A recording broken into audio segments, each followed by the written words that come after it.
ازيكم؟ معاكم احمد صالح من ريبتايل فيتنس، والنهارده هنكمل كلامنا على تغيير السلوك النفسي. طيب قبل ما نتكلم او نبتدي الكلام لازم نعرف يعني ايه سلوك الاول. السلوك ده هو فعل نقدر نقيسه ونلاحظه ونغيره. او يعني ايه؟ لو اتكلمنا عن الاكسرسايز مثلا او على التمرين، هل اقدر انا اقيس التمرين؟ طبعا ينفع اقيسه، ينفع اقيس شده التمرين والفوليوم والوقت بتاع التمرين. طيب ينفع الاحظه ازاي؟ او بشوف التمرين اللي انا بعمله ده مناسب ليا مش مناسب ليا، هل في مشكله بتمرن بطريقه مش صحيحه؟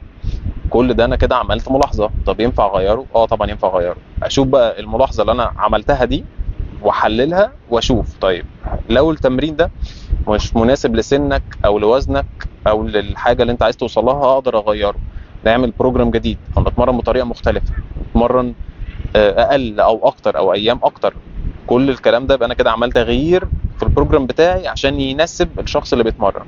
طيب هل تغيير السلوك ده سهل؟ لا، هو مش سهل، هو بيحتاج وقت، بيحتاج مجهود، وبيحتاج طاقة. زي ما السلوكيات الخاطئة والسلوكيات الغير صحيحة بتتكون في وقت كبير جدا، فطبيعي جدا ان انا عشان اغير السلوك ده لسلوك صحي او سليم بياخد برضو وقت وطاقة ومجهود.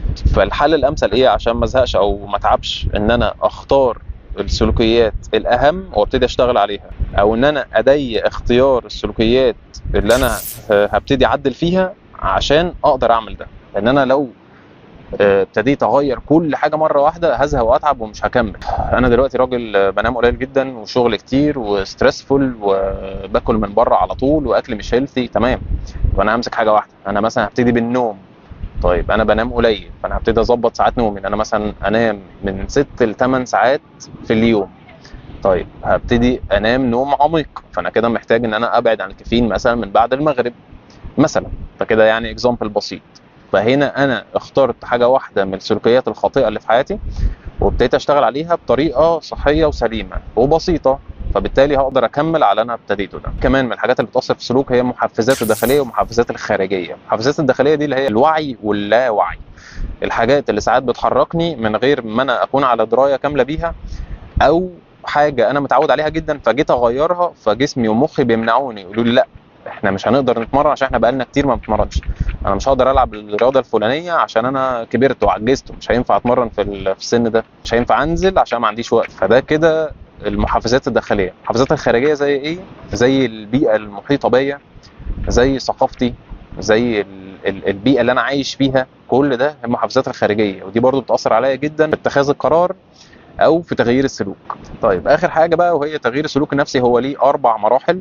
اول مرحله هي مرحله التغيير، وهو استعداد الشخص للمشاركه في التغيير. يعني لازم اكون انا مستعد نفسيا ان انا هبتدي اغير في سلوك معين، لان انا لو مش مستعد اصلا مش هعرف ابتدي. دي مرحله مهمه جدا ودي دايما البدايه. تاني حاجه هي عمليه التغيير. يعني ايه عمليه التغيير؟ يعني العوامل المؤثره في التحول من مرحله لمرحله تانية. زي ما اتفقنا ان في عوامل تغيير او مؤثرات خارجيه وداخليه، فدي من اكتر الحاجات اللي بتاثر في عمليه التغيير دي.